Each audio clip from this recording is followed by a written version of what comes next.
ազգի ինքնությունը ոչնչացնելու համար մի քանի այսպես որոշակի տեխնոլոգիաներ են իրականացվում։ Օրինակ, ամեն ինչ արվում է, որ այդ ազգը դադարի պատմական հիշողություն ունենալ, այս մարդիկ գնում են հայ ազգի ինքնության ոչնչացման, հայ տեսակի ոչնչացման ճանապարհով։ Դա արժեհամակարգային, ասենք ասենք, խեղաթյուրման փորձ է, որ արվում է ամենաբարձր մակարդակով եւ նպատակը իսկապես հայ ազգի դիմադրողականություն եւ տեսակի ոչնչացումն է։ Նկատենք, որ նույն բանը անում է նաև Ադրբեջանը, նույն բանը անում է նաև Թուրքիան։ Աթաթուրքի նաև հրահանգը իր մահից առաջ հրահանգել էր հրամանատարներին թուրք, որ Խորհրդային Միությունը կքանդվի եւ դուք կոչնչացնեք Հայաստանը։ Սա փաստ է։ Գործողական ռեժիմը կազմակերպվեց, եկեք այլ անգամ ասենք, Արցախի հայաթափումը։ Ասենք ձեռքի տված Ալևյան վարչակազմի եւ մյուսների հետ քաղաքական է ձեռագրի նպատակը հայ ժողովրդին հնարավորինս թույլատրելն ու բարոյալքելն է։ Այսինքն ինքը ոչնչացնում է այն երկիրը, որի իշխանը ինքը իրեն կարգել։ Նայեք, ըստ իրենց պատկերացմամբ այդ երկիրը իրենց պետք է թուլանական աշխարհում որպես սպասարկման ինչ-որ կետ լինի։ Հիմա այդ մարդուն ամբիոն են տվել, որ մեկ այլ ոնց ասես, այլասերված գաղափար, ես այլ բան չեմ կարող ասել, որտեղ մեր պապերի հիշողությունը մեզ թույլ է տալիս, որ այդ տեսակի մարդկանց ուղղակի ասել լռեք։ Կասկած մտցնել են մարդկանց մեջ, ովքեր առանձնապես պատմությունից չգիտեն, վարչապետի աթոռին զմրցված անձը գտնվում էր Մոսկվայում, բարձում է Գերմանիան գիշերները քնում զարթում, առավոտյան մտածում էր ոնց անի, որ հայությանը փրկի։ Այդ որ նորից սկսեց այդ ասֆալտին ծեփելու, հա, այդ տերմինները սկսեց օգտագործել, ակնհայտ է, որ լրիվ մտել են նախընտրական, այդ տրամադրությունների մեջ, այս անգամ էլ ԱԱԾ-ի պատվալներն է լցնելու, այդպես է հայտարարում։ Ողջույն սիրելի հայրենակիցներ, մենք հաղորդաշարն է Հայք Նյուզ լրատվականի եթերում, հյուրս այսօր պատմաբան Հայաքվեի անդամ Արմեն Մանվելյանն է, շնորհակալ եմ պարոն Մանվելյան, հարցազրույցից հրավերը ընդունելու համար։ Ես շնորհակալ հրավերքի համար։ Պարոն Մանվելյան, ընդհանրապես ասվում է, որ ազգի ինքնությունը ոչնչացնելու համար մի քանի այսպես որոշակի տեխնոլոգիաներ են իրականացվում։ Օրինակ, ամեն ինչ արվում է, որ այդ ազգը դադարի պատմական հիշողություն ունենալ, պատմական փաստերն են, պատմությունն է տվյալ ազգի խեղաթյուրվում, գլխի վայր ներկայացվում, ամեն ինչ հնարավորինը արվում է մարդուն իր արմատներից կտրելու համար։ Հիմա եկեք այս փաստերի, ինչպես ասում, հա, այս հանգամանքների ֆոնի վրա հասկանանք, թե ինչպես է վարվում Հայաստանի իշխանությունը հայ ժողովրդի հետ։ Երբ վերլուծում ենք, մենք նկատում ենք ինչ, որ եւ փաստերի աղավաղման հետ գործ ունենք, եւ պատմության աղճատման հետ գործ ունենք, եւ մեր հաղթական էջերի, նաեւ այսպես հա, անտեսման, հաղթանակների անտեսման հետ գործ ունենք։ Սրա անունը ուրեմն ինչ տանք, այս մարդիկ գնում են հայ ազգի ինքնության ոչնչացման, հայ տեսակի ոչնչացման ճանապարհով։ Նայեք, իսկապես ճիշտ եք ասել, սա արժեհամակարգային, ասենք ասենք, խեղաթյուրման փորձ է, որ արվում է ամենաբարձր մակարդակով եւ նպատակը իսկապես հայ ազգի դիմադրողականություն եւ տեսակի ոչնչացումն է, որովհետեւ կարելի է մարդուն ֆիզիկապես չսպանել, բայց կասկածի տակ դնել նրա ինքնությունը, նրա հայ լինելու հանգամանքը կամ ցանկացած ազգի պատկանելու հանգամանքը, փորձելով ոչնչացնել նրա արժեհամակարգը, որի հիմքում պատմությունն է եւ այդ պատմության մեջ ամենակարևոր դրվագները դա հաղթանակներն են, որտեղ մարդկային տեսակը կամ ազգը ձևավորվում է հենց այդ հաղթանակների շնորհիվ, այդ հաղթանակների գաղափարի շնորհիվ, թե մի անգամ ինչ որ ռազմական գործողության ժամանակ հաղթանակ ես տալիս, սա քեզ վստահություն է տալիս, որ այդ հաղթանակները պետք է շարունակել։ Այս հաղթական հաջորդի անցյալի ջնջմանն է ուղղված այն ամենը, ինչ որ անում են այսօրվա իշխանությունները։ Նկատենք, որ նույն բանը անում է նաև Ադրբեջանը, նույն բանը անում է նաև Թուրքիան։ Այսինքն հաջորդի պատմության խեղաթյուրումը, պատմության ջնջումը եւ ոչնչացումը, սա մի քաղաքական գիծ է, որ այսօր տանում են, ասենք ասեմ, 3 մայրաքաղաքներ, դա Բաքուն է, Անկարան է եւ ցավոք սրտի նաեւ այսօր Երևանում նստած իշխանավոր կոչեցյալները, որոնք գնում են հաջորդի պատմության խեղաթյուրման ճանապարհով։ Հիմա մենք իհարկե կհասկանանք, թե ինչու է դա արվում, այսինքն դուք վստահաբար այն համոզման եք, որ ինչպես թշնամին է ուզում հային ոչնչացնել, իսկ դա կա, դա նոր բան չենք ասում, գոնե թե մեկ դարյա ծրագիր է, ես այս պահին հիշեցի Աթաթուրքի նաև հրահանգը բանակը իր մահից առաջ հրահանգել էր հրամանատարներին թուրք, որ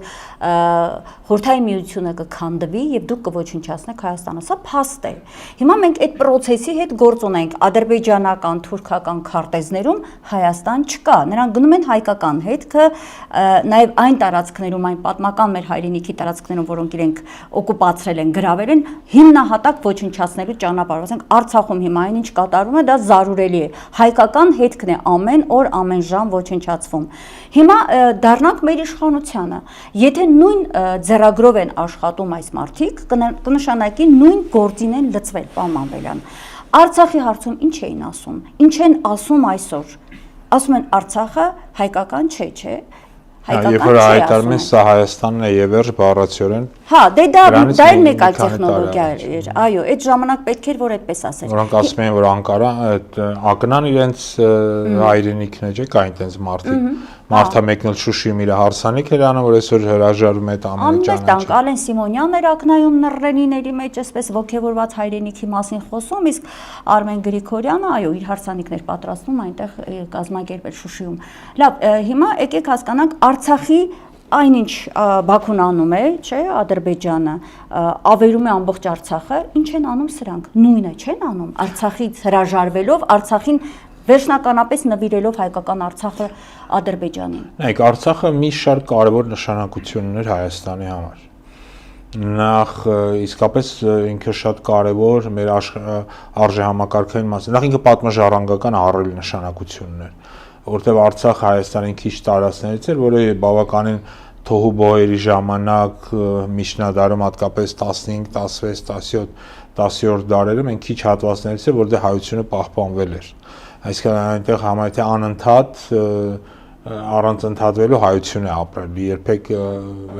ժամանակ եղել է տարբեր միջոց դեպքեր, երբ որ ինչ որ մի մասով դուրս են եկել, բայց հիմնականում հայությունը միշտ եղել է Արցախում։ Այո։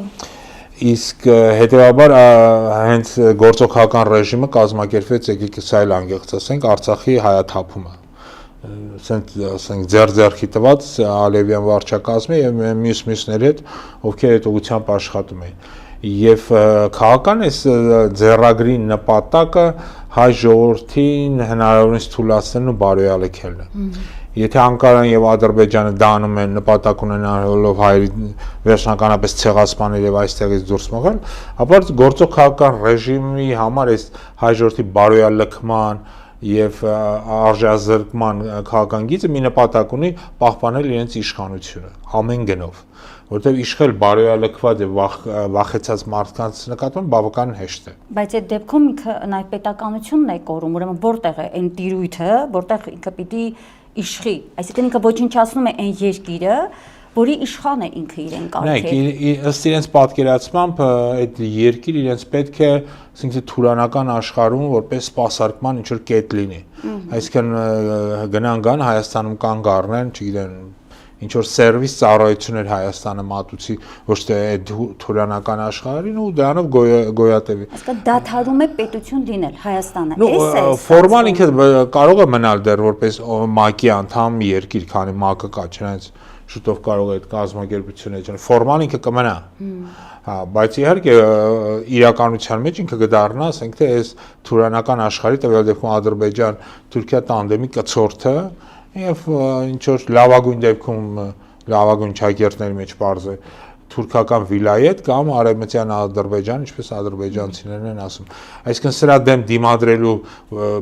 ցանկացած փորձ Հայաստանում այսօր դրված է դրա ոչնչացման հիմքը եւ դա արվում է իսկապես պատմական եւ մշակութային ժառանգության ոչնչացման ճանապարհով։ Դա արվում է նաեւ մեր հիշողության, ասենք հաղթանակների տոների, հա, մենք եռատոն չունենք, մեր փայլուն այդ հրաշք տոնը, որը 3 այդ կարևոր տոների միասնությունն է Շուշիի ազատագրում, Արցախյան պաշտպանության բանակի ստեղծում, հայկական բանակի ստեղծում եւ ի վերջո հայրենական մեծ պատերազմ հաղթանակը, այսինքն այդ մեր փայլուն տոնը, որ քիչ ազգեր ունեն նման հպարտանալու համար արժանի տոներ, այս մարդիկ ոչնչացրել են։ Գոնե թե 2 կարևոր այն Շուշիի ազատագրման հատվածը, Շուշին հիմա օկուպացված է, իսկ Արցախի բանակը ոչնչացված։ Մնացել էր եռատոնից 1 տոն, հիմա էլ Պամանվելյան ոչնչացնել են ուզում նաև այդ հաղթական ձեռքբերումը։ Ես կուզեմ հիմա դրան անդրադառնանք, այն ինչի ականատես է եղանք մայիսի 9-ի եւ մինչ մայիսի 9-ը, մայիսի 9-ից հետո այս գործընթացը շարունակում է, անգամ հանրայինի եթերով մենք լսեցինք մի մարդու, որը 2020 թվականին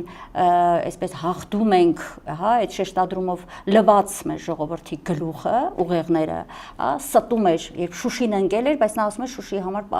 մենք պայքարում ենք, պահելու ենք Շուշին։ Հիմա այդ մարդուն ամբիոն են տվել, որ մեկ այլ չգիտես ոնց ասես, այլասերված գաղափար, ես այլ բան չեմ կարող ասել, որտեղ մեր պապերի հիշողությունը մեզ թույլ է տալիս, որ այդ տեսակի մարդկանց ուղղակի ասել լռեք, պարզապես լռեք, դուք կեղծում եք մեր պատմությունը։ Հիմա ես կուզեմ այդ մարդու կեղծիքին անդրադառնալ, Պամանվելյան, ինչ էր ուզում ասել Արծրուն Հովհաննիսյան անունով այդ ռազմական փորձագետը հանրայինի եթերում։ Նայեք, մինչև այդ ես ուզում եմ անդրադառնալ ինչի մասին ասացիք, հաղթանակների։ Այո, խնդրեմ։ Որովհետև հաղթանակները իսկապես շատ կարևոր են։ Ցանկացած ազգի ձևավորման գործում ինքը ձևավորում է հենց հաղթանակների գաղափարի շուրջ։ Եվ նախկինում մեր ունեցած հաղթանակները, հենց այդ եռատոնը դա հաղթանակների տոն էր։ Շատ կարևոր էր հայ ազգի համար։ Եվ հետեւաբար սկզբունքորեն ոնց որ սրանք են սկզբունքորեն աշխատում գնալ եռատոնի ոչնչացմանը, իրանք դրանով նաև ազգային մեր կերպարն են ուզում, ազգի մեր տեսակն են ուզում ոչնչացնել, ինչի մասին անկեղծորեն ասել որ ազգը պետք է դառնա ժողովուրդ։ Իսկեն ամորֆ ինչ որ մասը, որը ինչ որ տարածք է զբաղեցնում ժամանակավոր, քանի դեռ այդ ժողովուրդ կոչվածին չեն քշել։ Այսինքն ազգ տեսակի ոչնչացման կարևորագույն պայմաններից մեկը դա հենց հաղթանակների գաղափարների ոչնչացումն է։ Եվ այդ ձեր նշած անձը գնալով այդ ճանապարհով հենց այդ ուղղությամբ է տանում, փորձելով կասկած սերմանել եւ կասկած մտցնել այն մարդկանց մեջ, ովքեր առանձնապես պատմությունից չգիտեն եւ այլն, որոնք ասենց ասեմ միջին վիճակագրական հայ մոտ, որ մեր այս բոլոր հաղթանակները եւ այս ամենը իբր թե կեղծ են եղել կամ սխալ են եղել։ Գաղափարը սա է, ցույց տալ, որ իբր թե մեր ամբողջ անցած պատմությունը կեղծիք է եղել, որ մեր ամբողջ անցած պատմությունը սխալ է եղել կամ սխալ է մեկնաբանում կամ սխալ է ցույց տալու։ Հիշենք, որ նույն ցեղասպանության հետ կապված հայտարարում է, որ իբր թե մինչև երկրորդ համաշխարհային պատերազմի վերջը ցեղասպանությունից իբր թե ոչ ոք չէր խոսում, ոչ մի իբր թե ապրիլի 24 չկար եւ հետո հորինվել է իբր թե այդ ամենը։ Այսինքն այս ամենը կասկած սերմանելու նպատակ է հետապնդում, որ մարդիկ սկսեն կասկածել իրենց պատմությանը իրենց։ Եվ նորից եմ կրկնում, այս կասկածների մեջ ամենակարևորը սկսես կասկածել քո հաղթանակների իրականության մեջ կամ էլ եղել են դրանք չեն եղել կամ դրանք ճիշտ են եղել, չեն եղել։ Այսինքն սա է նպատակը։ Եվ ինչպես սկզբից նշեցինք, նկատենք, որ սա արվում է ոչ միայն Երևանում նստած եւ մեր եւ ձեր հաշվին, մեր հարկերի հաշվին փող ստացող անձին, այլ նաեւ դա արվում է Բաքվում եւ դա արվում է Անկարայում։ Այսինքն այս մարդիկ ձեռ-ձեռի տված զբաղված են հաջորդի հաղթական պատմությունը ոչնչացնելով։ Այո, եւ ես մի փոքր ավելի կուզեմ անդրադառնանք որպես պատմաբան նաեւ, հա, խնդրեմ, երբ որ հետաքրքիր է, ես երեք մի քանի պատմաբանների հետ էի խոսում եւ հրավիրում էի եթեր, ոմանք եւ կարելի ասել շատերը եւ շնորհակալ եմ ձեզանից, որ դուք եկաք, այն կարծիքին են, որ չարժե անդրադառնալ, դա մի խոսքի ասել է, անկեղծ ասած Պամանվելյան միշտ եղել եմ հակառակ կարծիքին, որովհետեւ տեղեկատվական անվտանգության առումով շատ ճիշտ է ժամանակին խփելը, արձագանքելը, նույնիսկ նախահարցակ լինելը, հա, տեղեկատվական անվտանգությունը այդպես է նաև պետք ամուր պահել, որովհետև եթե դու քո քարոզչությունը չես անում, այնտեղ հաստատ թշնամու ներքին թե արտաքին լցվում է այդ քարոզչամեքենայի, հա, աշխատանքը, այդ ուղեղների լվացման գործն է արվում։ Հիմա չմեկնաբանել, չտալ գնահատական, մարդիկ ասում են նա ով է, որ ասենք Հովհաննիսյանն ով է, որ մենք նստենք իրեն պատասխանենք։ Հա, բայց Հովհաննիսյանը մի հստակ, կոնկրետ ուղեղային կենտրոնից թելադրված գործ է անում, համակարծիք չեք, այսինքն դա հենց այնպես չեկավ էլի գնաց նստեց այնտեղ իրեն ասել են, հրահանգը տվել են, ասել են կգնաս կասես։ Համակարծիք չեք, որ դա մի ընդհանուր հիմնական քարոզչական լրիվ համաձայն եմ, սա որոշակի քաղաքական կուրս է եւ ես այս քաղաքական կուրսի, որը շարունակաբար տարբեր թեզեր են գցում, քննարկման համար եւ դուք ճիշտ եք որ դրա առաջը դա պետք է կանխել եւ օր առաջ պատասխանել հակառակ դեպքում եթե ասվի եթե չեն չի պատասխանը ապա կթվա դա երևի մի բան գիտեր էլի ասում են իրականության մեջ իհարկե սրանք ստեր են որոնք բարբերաբար տարածում են հայտնի այդ Գեբելսյան գաղափարախոսության որ եթե դու սուտը անընդհատ կրկնում ես ինքը վաղտեոջ վերածում է ճշմարտության հիմա սրանց նպատակը սա է ինչ որ սուտ գցել եթե դրան տենում են դիմադրություն չկա ինչպես դուք նշեցիք շատերն ասում են չենք ուզում գանք եւ խոսանք ապա այդ սուտը սկսում են կրկնել երկրորդ անգամ երրորդ անգամ չորրորդ անգամ եւ շատերը սկսում են հավատալ որ իբրե եղել է ինչ որ ծրագիր եւ այդ ծրագրով իբրե Գերմանիա պետք է մեծ Հայաստան ստեղծի մտավորես դեգեներատիզմ այլ բառ չեմ գտնում ինքը շատ արագ տարածում որովհետեւ սենց մի մտայնություն էլ կա հայության մեջ որ ինչ որ մեկը կողքից կգա մեզ կփրկի դա մեկ Գերմանիան էր մեկ չգիտեմ անգլիական նավերն էին որ պիտի գային մեզ փրկեին Ռուսաստանը որ պիտի գա մեզ փրկի այսինքն հեսա դրսից մեզ փրկիչ կգա այս գաղափարը ինքը շատ ասած ասեն պոպուլյար է հայության մեջ եւ ամեն անգամ ինչ որ փրկիչներ են հայտնվում որոնք ասում են այ տեսեք ֆաշիստական Գերմանիան օր առաջ քնում զարթնում էր ուզում էր մեծ Հայաստան ստեղծել եւ ես ճիշտ եք ասում եթե դրա դեմը չառնես ինքը սկսում է տարածում գտնել եւ մտավոր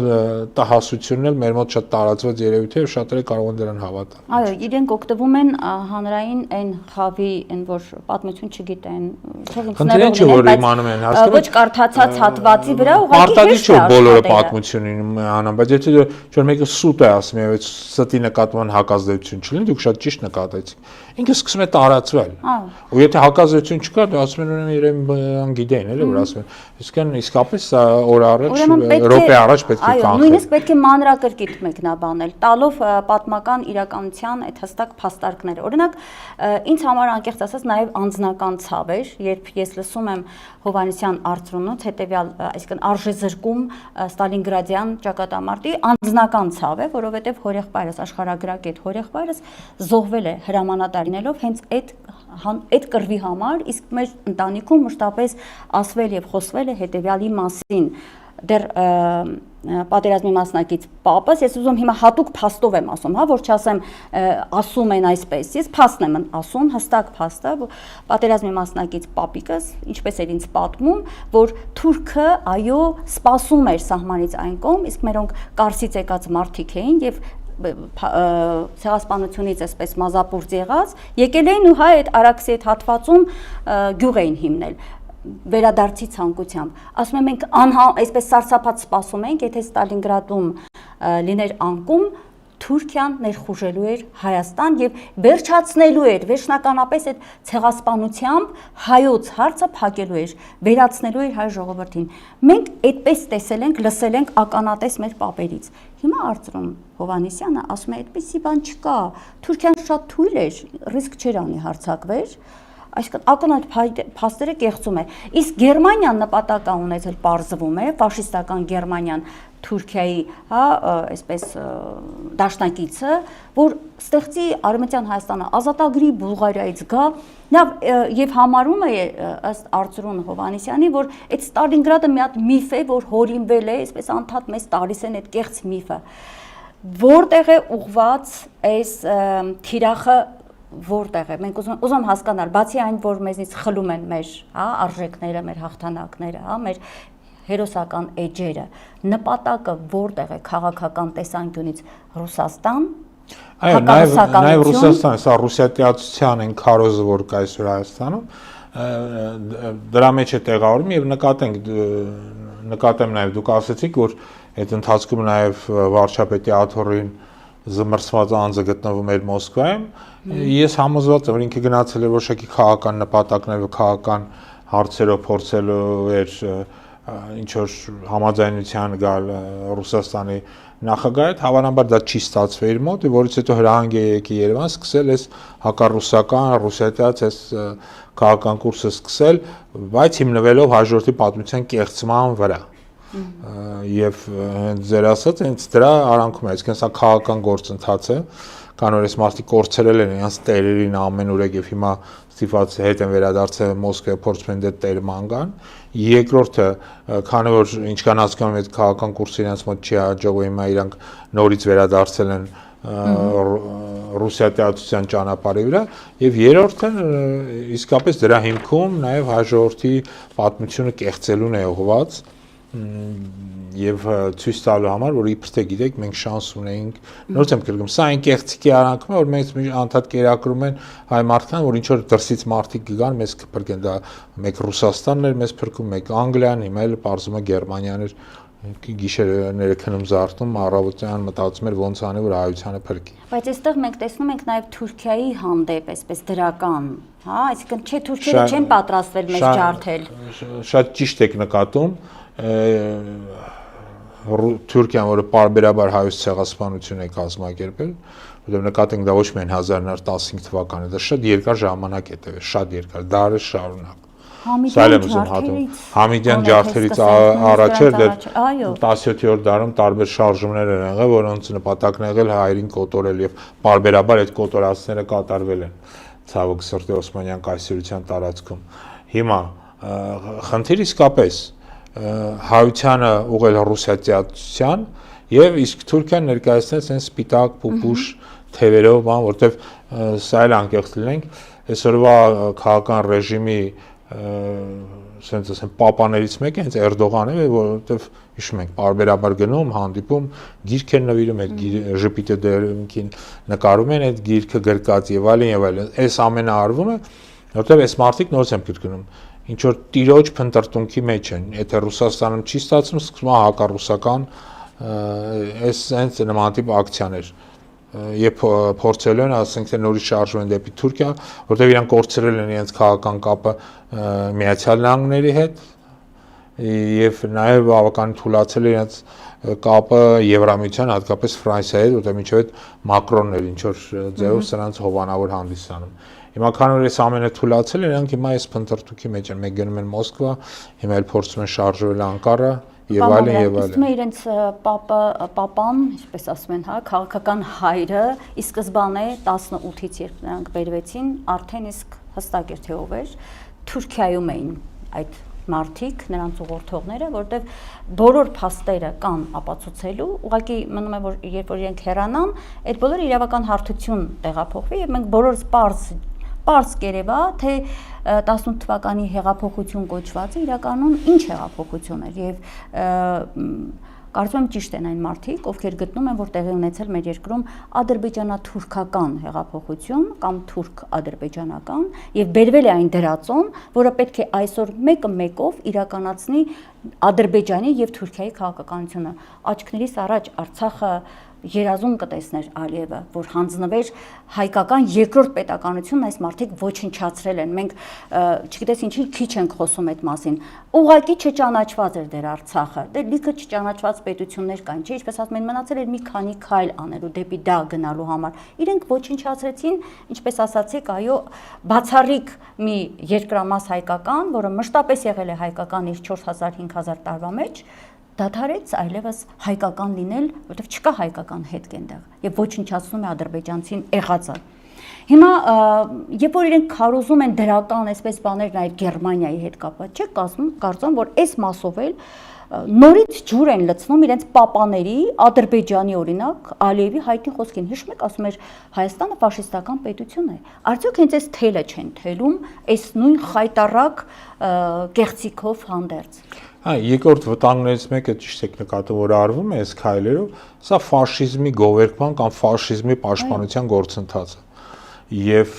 ֆաշիզմի պաշտպանությունը, որի պիտի ֆաշիստները ուզում էին գային մեզ փրկին, սա շատ վտանգավոր տենդենս է, որովհետև իսկապես նույնիսկ այս պայմաններում այս օրադրությամբ այս Ռուսաստան, Եվրոպա հակամարտությունը, որ մենք տեսնում ենք ուկրաինական ճակատում, նույնիսկ այս պայմաններում կողմերը փորձում են ֆաշիստ բառը միմյանց նկատմամբ որպես վիրավորանք օգտագործել։ Բայց այս մարդիկ փաստորեն գնում են ֆաշիզմի տակ են ստորագրում, որի պիտի ֆաշիստները ուզում էին գային մեզ պաշտպանեին, չգիտեմ, մեծ Հայաստան ստեղծեն նման անհեթեթ ծրագրեր են առաջ քաշում։ Իդեպ այդ մասով ուզում հատուկ շեշտեմ, որ ժամանակին իսկապես, այսինքն ֆաշիստական Գերմանիան հստակ ծրագիր ուներ ոչնչացնելու սովետական միությունը։ Ոչնչացման ճանապարհներից մեկը դա ազգային փոքրամասնություններին կամ մյուս էթնիկ խմբերին սովետական միության դեմ գրգռել եւ փորձել ապսամություններ բարձրացնել եւ քանդել երկրի ներսից։ Եվ քանդման այս ճանապարհի վրա իրենք ամեն մեկին մի բան խոստանում են, ադրբեջանցիներին խոստանում են մեծ Ադրբեջան, վրացիներին մեծ Վրաստան, ու հայերն էլ պարզակ խոստանեն մեծ Հայաստան եւ այլն, այսինքն խոստալու ոնց ասած լեզվի տակ ոսկոր չկա, ինչ կուզենք ասել։ Բայց նպատակը նորից եմ կրկնում, իրենց դաշնակիցը այս տարածաշրջանում Թուրքիան էր, դուք ճիշտ նկատեցիք։ Եվ պատերը 1941 թվականի սովետական միության պատերազմ սկսելուց առաջ Գերմանիան կնքեց Թուրքիայի դաշնակցական պայմանագիր 1941 թվականի հունիսին։ Եվ ստեղ ոնց ասում են երկու կարծիք լինել չի կարող։ Եվ ժամանակի դեպ սա էլ նկատեմ, երբ որ երկու հայտնի զորավարներ Դրոն եւ Նժդե հայկական լեգիոներ էին ստեղծում Գերմանիայում, իրանք մի նպատակ ունեին։ Իրանք ոչ թե ուզում էին դանով ֆաշիստներին աջակցել, այլ երկրն առաջինը ուզում էին հայ գերիներին դուրս բերել այդ համակենտրոնացման ճամբարներից, որտեղ իրենց massայաբար կոտորում էին։ Երկրորդ իրենք այդ հայկական լեգիոնը ստեղծում էին մի նպատակով, երբ որ Ազովսթանի Ստալինգրադում պարտվի սովետական միությունը, ապա գոնե այդ լեգիոններով կարողանան Հայաստանը թուրքական ներխուժումից պաշտպանել։ Այսինքն ոչ թե դա հակառուսական օրինակ քայլեր, այլ հայերին ցեղասպանության միջով ժողովրդին երկրորդ անգամ ցեղասպանություն։ Երրորդ հարցը, որի մասին անպայման ուզում եմ անդրադառնալ, որի մասին քիչ ուզում։ Նժդե ժամանակին ամեն ինչ արեց, որպեսզի հայկական լեգիոնը չհայտնվի արևելյան ճակատում։ Իրանք ուղարկի ինքը կարողացավ Գերմանիայում իր կապերի, նաև կոռուպցիայի միջոցով հասնել, որ այդ հայկական լեգիոնը ուղարկվեց Բուլղարիա, այլ ոչ թե արևելյան ճակատ։ Եվ որտեվ ինքը անում էր ամեն ինչ, որպեսզի խուսափի սովետական միության ռուսական կարմիր բանակի դեմ հայկական լեգիոնը չմարտնչի հանգարց, որտեվ դա ահռելի կորուստներով էր պայմանավորված։ Սա էլ է շատ կարևոր փաստ։ Եվ իդեպ սա էլ նշեմ, երբ որ ժամանակի Նժդե ձերբակալվեց եւ նրան դատում էին, ապա նրա դատական գործերում ոչ մի խոսք չկա այն մասին, որ ինքը համագործակցել է ֆաշիստական Գերմանիայի հետ։ Այսինքն ում, բայց սովետական միությանը պետք չէր, չէ, կասկածել ֆաշիստների նկատմամբ ինչ որ համակրանքով։ Բայց նորից եմ կրում Նժդեի քրեական գործերում ֆաշիստական Գերմանիայի հետ համագործակցության կետը չկար, հանված էր։ Ինչի՞ համար, որովհետև սովետական ինկավեդը շատ լավ գիտեր, որ այս մարդը ինչ որ արման նույնիսկ օգնել է, թույլ չտալով որ հայկական լեգիոնները գան եւ հայտնվեն այս արևելյան ճակատում։ Այսինքն նույնիսկ այն մարդիկ, ովքեր այդ պահին գտնում էին Գերմանիայում եւ համագործակցում էին այդ ռեժիմի հետ, նկատի ունեմ եւ Դրոն եւ Նժդե, շատ լավ հասկանում են։ Առաջինը, որ Գերմանիայի հաղթանակը դա կարող է լինել ճակատագրական հայ ժողովրդի համար վերջնական հայ ժողովրդի ոչնչացման ուղղված կլիներ, եւ իրենք փորձում էին քայլեր ձեռնարկել, որպեսզի այդ ամենը կանխվի։ Հիմա այս ամենը ցույց է տրվում գլխի վայր։ Շուռ է տրվում, խափում են մարդկանց, ստում են, այդ սուտը տարածում են պարբերաբար, դրա հետ միասին կողքից հայտնվում են ինչ-որ մարդիկ, որ ասում են ինչ-որ հայտնի օպերացիա կար եւ այլն, այդ ամենը սուտ է, բացարձակ։ Դա Բաքվի սուտն է, դեպ, որը ցավում են, որ նաեւ ռուսական որոշ շրջանակներ են այսպես վերցնում եւ Նժդեի դեմ, այսպես արշավի է վերածվել, արշավ են փաստորեն իրականացնում Նժդեի դեմ, հենց այս կեղծիքը մեջտեղ բերելով։ Հիմա ցավալին այն է, որ Հայաստանի իշխանության մեջ կան մարդիկ, ովքեր նույն հականժդեական, այսպես, այսինքն նույն Բաքվի թելադրանքով առաջնորդողներ են։ Չէ, իրենք են այսպես, եւ պաշտոնյաներ են այդ մարդիկ, ովքեր Նժդեի վրա, այսպես ցեխ են շպրտում, իրենք ուր Նժդեն ուր, ասում, այսինքն ուր ենք հասել, հա, արժեքների ոտնատակ տալու ժամանակներ ենք ապրում։ Իդեպ միտքը հենց այս պահին եկավ, պարոն Մամերյան, գուցե պետք է այս մեր երկրում օրենքներ լինեն, որով մեր պատմությունը խեղաթյուրողները, մեր հակահայկական քարոզիչները, մեր հերոսներին հակառակ, հա, ձևով ներկայացնողները կամ իրենց վարկաբեկողները ուղղակի պետք է խստորեն պատժվեն քրեական օրենսգրքի բավական լուրջ հոդվածներով, չէ՞ կարծում, որ դրա անհրաժեշտությունը հաստատ կա։ Նայեք, շատ կարևոր հարց եք բարձրացնում։ Իդեպ ասեմ, աշխարհում կա աշխարհի շատ երկրներում, հենց արևմտյան, իրենց պատմությունը պաշտպանված է օրենքի ուժով։ Եվ ոչ ոք չի կարող այդ պատմական իրադարձությունը կեղծել կամ պատմական դեմքերին եւ հայտնի մարդկանց մասին Չէ՞ նույնիսկ գեղարվեստական գիր գրել, օգտագործել նրանց անունական պատմական դեպքերը, կեղծելով դրանք։ Դա քրեորեն պատժելի է։ Եթե պատմությունը ցանկացած երկրի իսկապես կարիք ունի պաշտպանության։ Հայաստանում առավել եւս, քանի որ մեր պատմությունը սիստեմատիկաբար կեղծում է, ինչպես նշեցի, ոչ միայն մանավանդ հիմա, ոչ միայն դա անում է Անկարան եւ Բաքուն, դա իրենք ձեռ տված անում են այսօրվա Հայաստանի իշխանությունների հետ։ Եվ իսկապես հայ ժողովրդի պատմությունը պաշտպանության կարիք ունի, այսպես կոչված կեղծ պատմաբաններից, տարբեր տեսակի կեղծ հեղինակներից, գրողներից, որոնք պարբերաբար սիստեմատիկաբար հակաակադեմիական գրքեր են գրում, տպագրում են massայաբար, մի շրջան մանավանդ վերջին շրջանը մոդա է, ասենք Վասակսյունուն են որպես նոր դիվանագետ եւ չգիտեմ պայծառոտես ներկայացում, ստորացնելով Վարդան Մամիկոնյանի եւ այլն, եւ այս համակարգը սիստեմատիկաբար աշխատում է, այսինքն հայ ժողովրդի պատմության խեղաթյուրումը եւ դրա կեղծումը, նորից եմ կրկնում, դա ոչ միայն Բաքվի եւ Անկարայի գործ, այլ նաեւ դա այսօր այդ մարդկանց հետ ձեռ տված Հայաստանում է իրականացում։ Պարբերաբար կեղծել, մտածում, որ կարող է Հայաստանում նման իշխանություն լինի եւ նման օրենքների կարիք մտքներովս էլ չի անցել, որ ունենանք, բայց կարծում եմ, որ շատ կարևոր քայլ պետք է լինի նման նախաձեռնություններով հանդես գալ։ Խորհրդարանին դիմությունը պետք է անի նման քայլեր։ Նոր նույն Միացյալ Նահանգներում գործում է օրենք, որով իրենք իրենց պատմությունը պաշտպանում են։ Այսինքն դու չես կարող ասենք թե Ջորջ Վաշինգտոնի մասին ֆիլմ նկարանես, գիր գրես, որով կեղծի այն պատմական իրականությունը, որը կա այդ մարդու մասին, որտեղ ինքը պատմական ֆիգուրա է եւ կարևոր դեր է խաղացել։ Այո, եւ դա շատ կարևոր է։ Այսինքն եթե ուզում ես գեղարվեստական ֆիլմ նկարել, դու անունը փոխի, ինչ անուն ուզում ես դիր, բայց ոչ հայտնի պատմական ֆիգուրայի անունը դիր, որի մասին ինչ-որ կեղծ թեզեր է ստացած։ Իսկ մեզ մոտ դուք շատ ճիշտ հիշեցրեցիք Վասակսյունի պարագան եւ այստեղ ուզում ուղղակի կարծ նշել, որ ավարարի ճակատամարտն են ուզում որպես պատմական փաստ նաեւ ոչ միայն աղճատել, այլ ընդհանրապես պատմության էջերից հանել։ Սա էլ մյուս խայտարակությունն է մեր այդ հոգեվոր հաղթանակների, հա, ավարարի հզոր մի ամբողջ Վարդանանց պատմություն այդ հիմքն է, այդտեղ նշված է, գրված է, այդ մասին տեղեկանում ենք Եղիշեից, այսինքն սա ամբողջությամբ մեր պատմիչներին նաև սուտ հանելու քաղաքականությունն է, որը ես ձեզ ասեմ, պարոն Մամիրյան, բավական վաղուց է սկսվել եւ թուրքական հողերով առաջնորդվող որոշ պատմաբաններ նաև դրսում հայտնի Սյունին, հա, եթե ես չեմ սխալվում, եթե սխալ չեմ ասում նրա անունը, պատմաբան, որը կաշառված էր այդ նույն ադրբեջանա-թուրքական տանդեմի կողմից, մեր պատմիչներին կամ ժամանակագրորեն են բերում խեղաթյուրում, ասենք 5-րդ դարի պատմիչ Խորենացուն բերում են 7-րդ դար, որպեսզի նրա հայոց պատմությունը, ասեն հիմքեր չունի եւ այլն։ Այս երևույթի դեմ նայում միայն հնարավոր է գոնե ներսում մեր օրենսդրական դաշտը հստակեցնելով հնարավոր է պայքարել նման խայտառակ երևույթների դեմ, բայց դե չեմ կարծում, որ այս իշխանությունը դա կբերի որպես օրենք, բայց պետք է պայքարել, այսօրվանից պետք է դրա համար պայքարել։ Ես ուզում եմ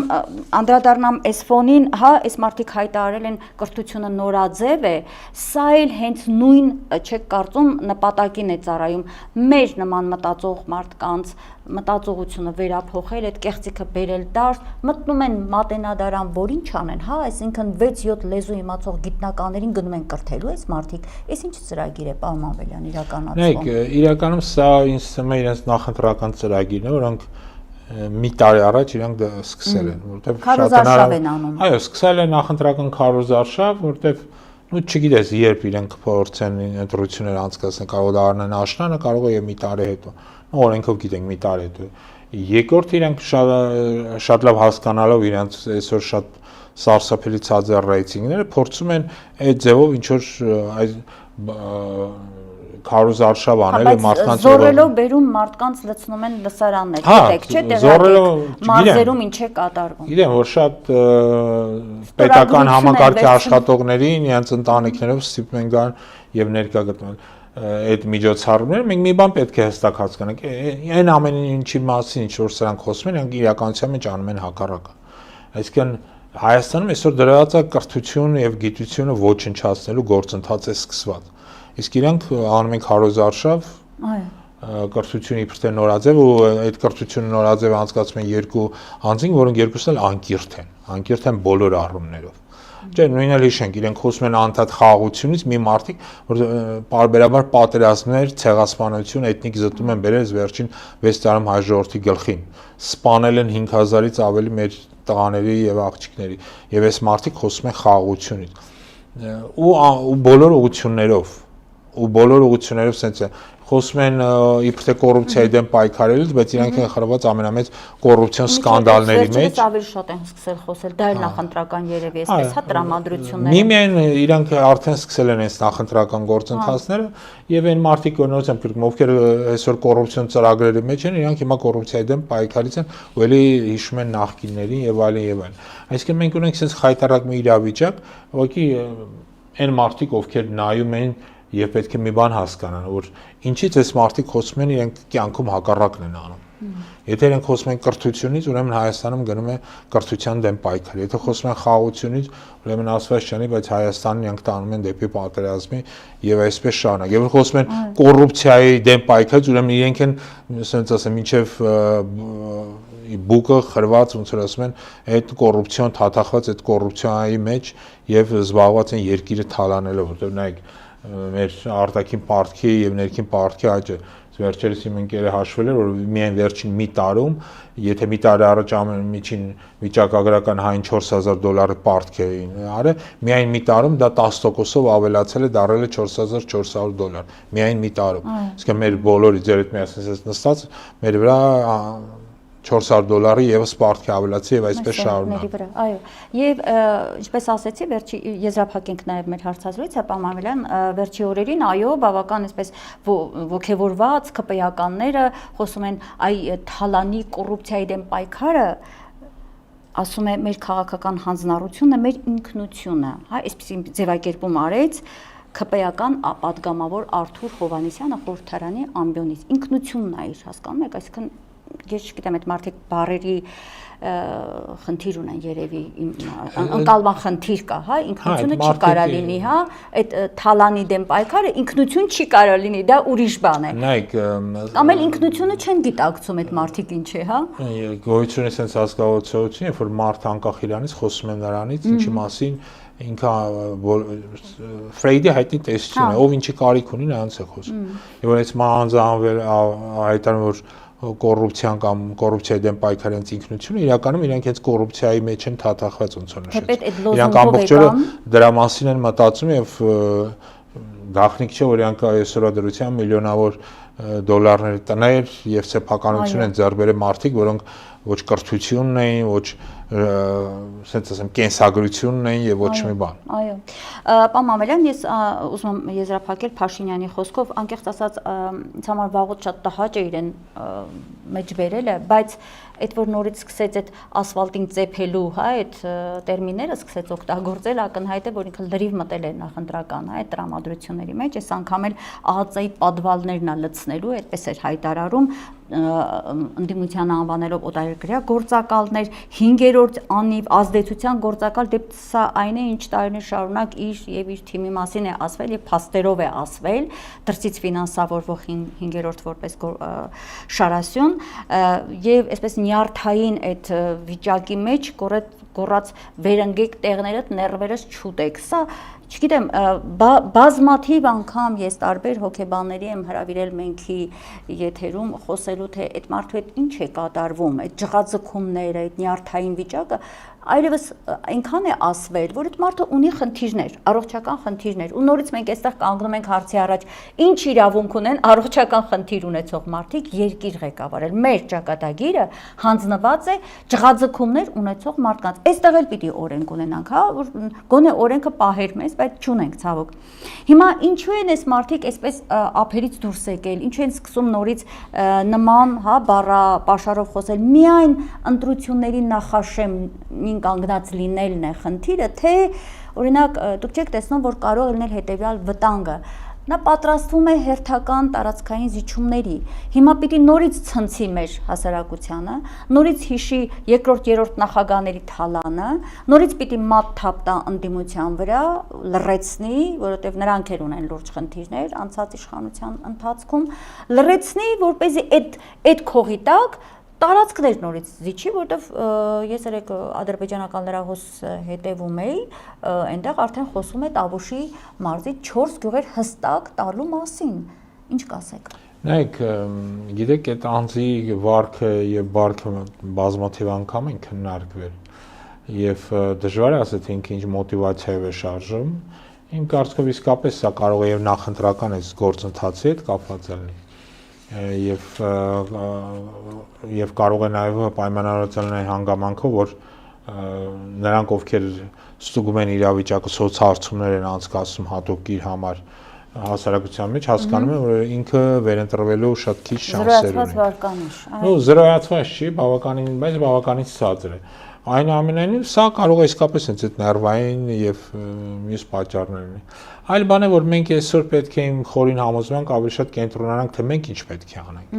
Հասկանում եք, այս դրա մասն է, որ քիչ է խոսվում, թե ինչ է պետք անել երկիրը այս վիճակից դուրս բերելու համար։ Դե մեջտեղ եկավ իմպիչմենտի գաղափարը եւ որպես ծրագիր առաջարկվեց։ Ինչ վիճակ է այս պահին ըստ ձեզ։ Դե ես չգիտեմ, այդ impeachment կոչվածը այն ինչ որ իրենք են։ Դրապես գլոբալ առումով մենք ցանկացած impeachment-ի, ասենք թե նկատի ունեմ հայակվեն, որ կարվի այս անձին։ Բայց տվյալ դեպքում այն ինչ որ հիմա կատարվում է, այդ ինձ մոտապարությունը դա ավելի շատ նպաստում է, որ խորհրդանական ընդդիմությունը մեկը մյուսի հանդեպ ինչ որ վատ կարծիք արտահայտվի եւ ասենք թե ինչ որ իրենց հեղինակությունն է դա ավելի շատ ընկնում։ Դրանից ինչ օգուտ ունեն իրենք չգիտեմ, բայց հստակ է որ Նիկոլը դրանից ոչ մի կերպ չի տուժում։ Այսինքն նորից եմ կրկնում, այստեղ պետք է հստակ կերպով հասկանալ թե ոնց է պետք աշխատանք տանել բնակչության հետ։ Այսօր օրինակի համար այս հաղորդումը իմ համար գոնե կարևորը նրան է, որ մենք փորձեցինք ցույց տալ, որ երբեք չհավատան պատմական այն կեղծարարությանը, որը գնում է, որը շարունակական պարբերաբար տարվում է հատկապես